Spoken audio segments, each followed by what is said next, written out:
Hi Sequels friends! Welcome to a new episode of How To Tuesday. This is a series in which I like to share with you guys how to do something to help out with your reselling business. If you have watched any of my videos before, you know I love to sell me some scarves. So today's video is going to be all about how to sell scarves. I'm going to share with you how many scarves I've sold thus far, along with how much money I've made, just to give you that little extra nudge in the right direction to get started on selling some scarves in your reselling business. I'm also going to share with you some of my tips and tricks in how to create a listing, as well as some tips and tricks on how to take photographs. So if you've been hesitant about selling scarves or been thinking about it, or just like, what the heck, you mean scarves actually sell?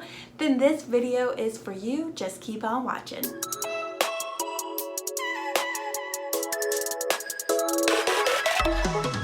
Hi Sequels friends, welcome back to my channel. It is so wonderful to have you here, and thank you so much for tuning in. If you're new, my name is Heather and I am a part-time reseller on Poshmark, eBay, and Etsy, and I use this YouTube channel to document my journey. So if you're interested in reselling tips and tricks, thrifty hauls, as well as unboxings, and all sorts of nitty-gritty analysis about bolos and things that I've sold monthly, then you are definitely in the right place. And in fact, while you're here, you might as well go ahead, hover over that super cute little Sequels icon, and go ahead and hit that subscribe button. As I said in the intro, today is a How To Tuesday. I know it's been a hot minute since I've done one, but I thought this one would be very fun to share with you, as I know whenever I do a thread up scarf unboxing, I see numerous comments of either, ugh, scarves don't sell for me, or how are you selling scarves, or I wish I could sell scarves. So apparently I have some sort of knack for selling scarves. I don't know for sure what it is, so I'm just going to share with you my process, and you can see if there's anything that I'm doing that maybe you aren't, which will thereby help you out with your reselling business. So first up, I felt it was worthwhile to share some numbers with you. In the last year and a half, I have sold 86 scarves. Not a huge number by any means, and I typically sell, maybe that many items, a little under that many items a month. But I did think it was interesting to note that I've grossed $1,259.13 on scarves. And that is like a month worth of sales for me. So you could perceive it as being I've made an extra month of sales just by selling scarves. That ended up netting me $833. My average sale price comes in at $15.74, and net take-home price, once you take out cost of goods, platform fees, and the like, come in at $10.41. Another reason why I love to sell scarves are they are cheap. One of my primary sources for getting scarves are thread-up scarf boxes. I find some of the best scarves in those boxes, and I get a whole heap of them on the cheap. I believe that box is $16, and you get a big old mess of them. I'll also find a few when I'm out thrifting, and they're usually in the 50-cent to $1 range. So them being so cheap makes this a great box for a first-timer or a newbie reselling seller, as the investment is very low and you can get a decent amount of listings from it. In addition to the numbers I provided you before, I thought it was super interesting when I was pulling all of those numbers for the last couple of years that 67% of my scarves sell in fall, with the majority of them selling in December.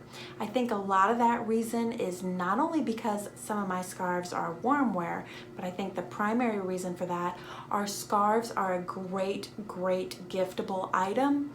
They are a wonderful thing to get for a friend that you do not have to worry about sizing, and you can always find something in a motif that they would like.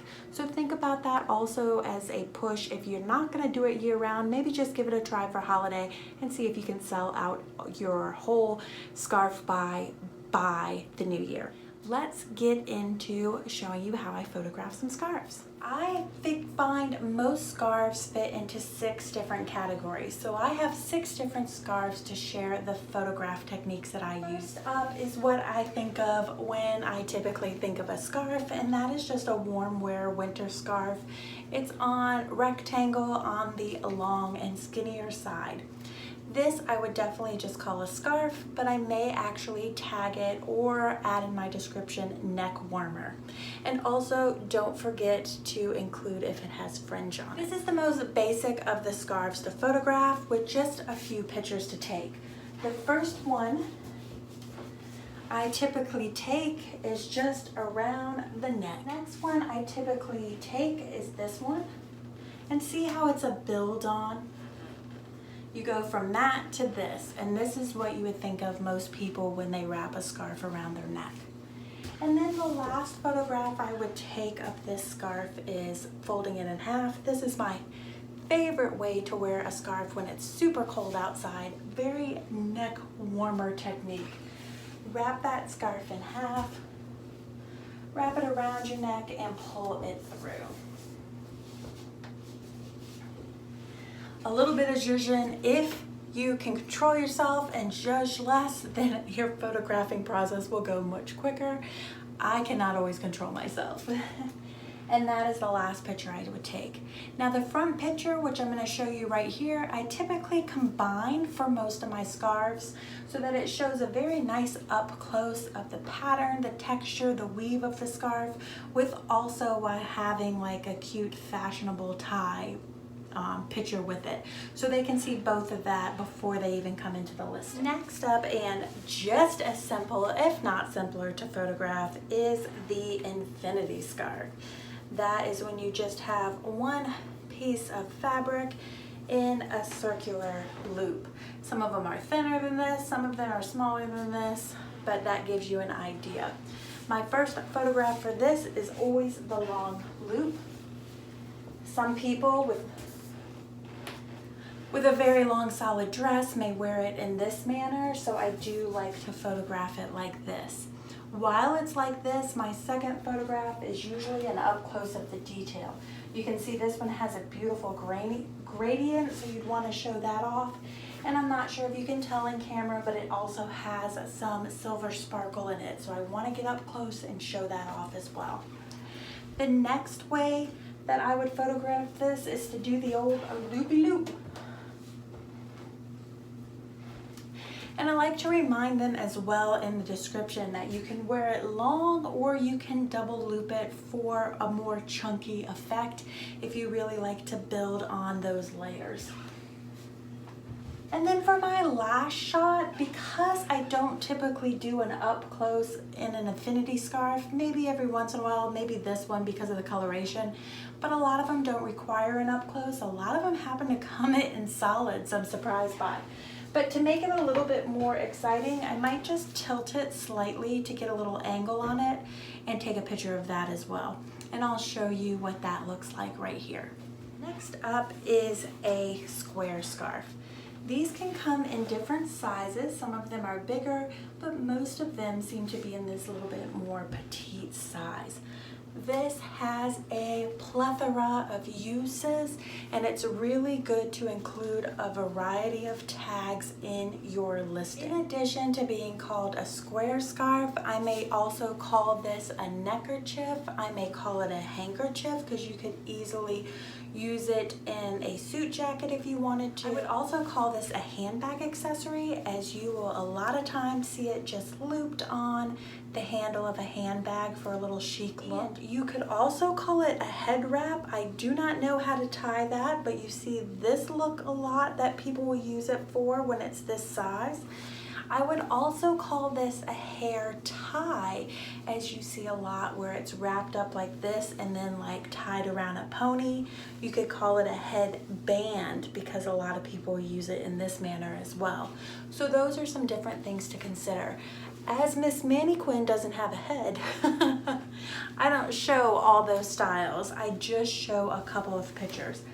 And this picture is going to seem weird because you would not wear this scarf as a wrap, but my first picture is always the scarf on the back like this. And the only reason why I'm doing that is because I'm batch photographing and I don't want to move to the floor or my table to take a picture that shows the full motif. So this is the quickest way for me to do that. Next photograph, and a really popular way to wear these is to just turn that into a triangle and wrap it right here and tie it in the back. This is a lot of what I would think of as a bandana.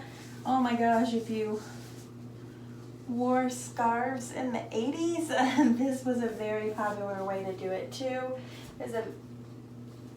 And I might, again, try to prevent myself from zhuzhing it too much so that I can move on and not spend a lot of time. And the last way I like to photograph a square scarf is to take that square or triangle that we had and kind of not roll it, but like fold it into kind of like what you're thinking about if you're going to use it as a headband or a head wrap.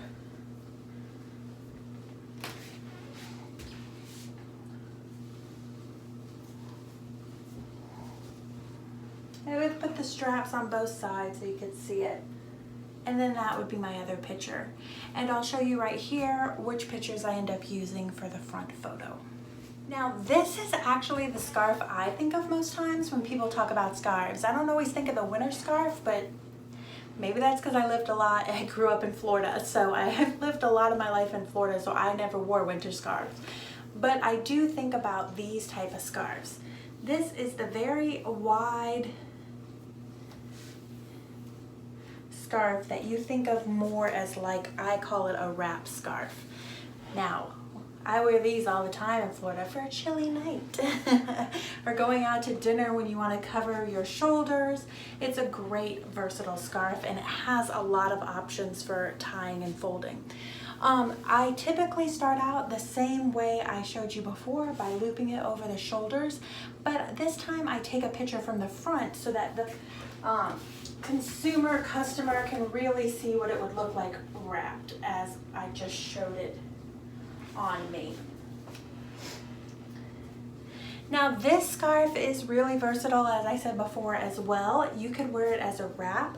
I would also call that a shawl because some people call anything that covers their shoulders a shawl. I also like to call this a hip scarf, which I'm going to show you in a second. I would take this picture. Sometimes I might take this picture because it gives you an idea of length. Let me pull you guys down so you can see better. I would take this picture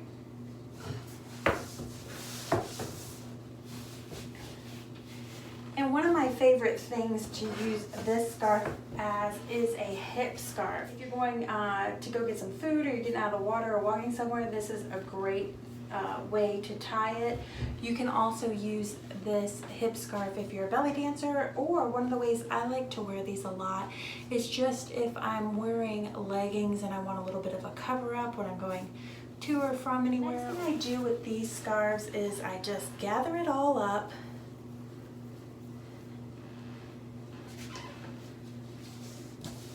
and just lay it across the same way that we did with the regular scarf. Try to do a little rearranging there so that my head's not out of frame.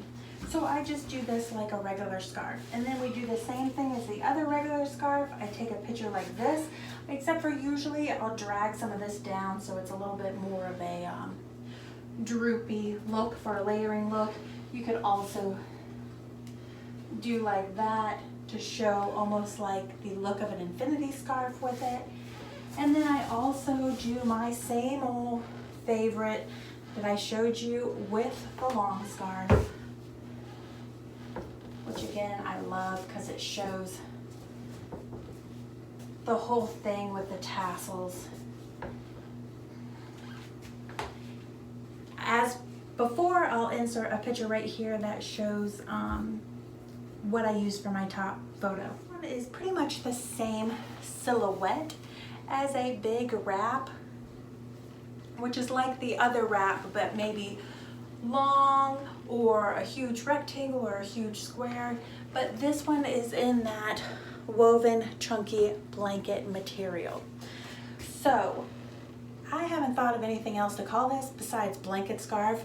Usually you have some tartan plaid or window pane plaid on a lot of them to use as terminology, but if you have any other insight, leave a comment below. I do the same way as we talked about the last one, just show it as a wrap. You may show a side picture again to show length, and I would definitely show a back picture, and again you might do an up close to show the detail of the plaid. And for me, the favorite way to wear a blanket is kind of just to wrap it all up on you and make a big old chunky. So a lot of times I'll do that same as we did with the square and turn it into a triangle, but I'll really wrap it up.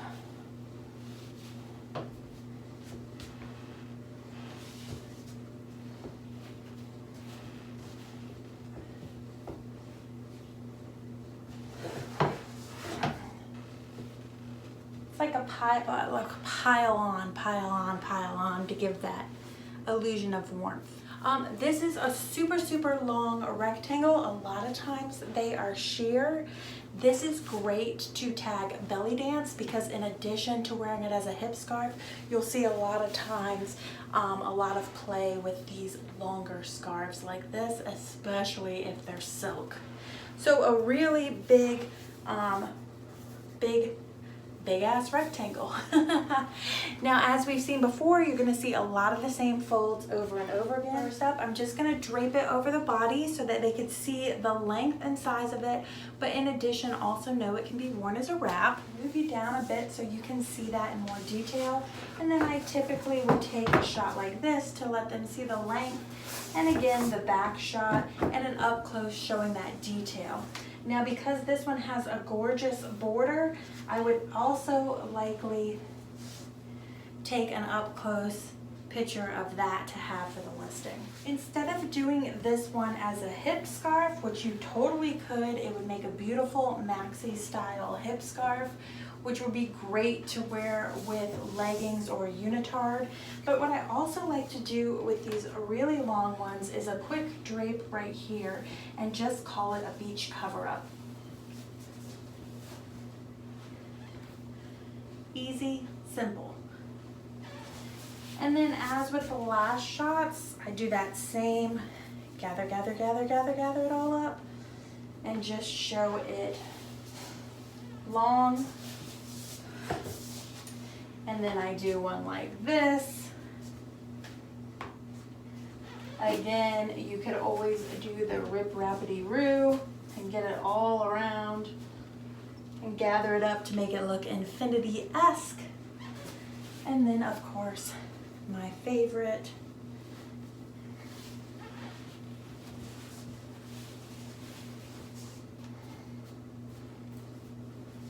I always try, I don't want to spend a lot of time zhuzhing, but I do want to zhuzh to make sure the details are shown. One other thing you'll want to remember about the big wrap as well as with the wrap is this is great for home decor. If you have a particular style that really reads more home decor, I would tag this home decor. I would also sometimes tag this as tapestry. These long, beautiful scarves are a great way to jazz up, especially a winter interior, without having to do anything besides put a couple tacks in it. So don't forget to tag it those things as well. If you found this video useful, as always, I feel like I should cover up Miss Manny Quinn because she's naked. If you found this video useful, please do go ahead, consider hitting that subscribe button, and don't forget to ring my bell so that you're notified every Tuesday and Friday when I upload new videos. I really appreciate you guys tuning in, and I hope that this video was useful to you. And if it was, please do consider hitting that subscribe, that like button, or even sharing the video with a fellow reseller or a friend that you think will find this useful. You guys do all of these wonderful things like this, and not only does it make me feel so good, but it also helps tremendously with the growth of my channel, so I extra appreciate it. Thank you so much for tuning into this video, and I will see you on Friday with some new content. Have a great week, guys. Bye-bye.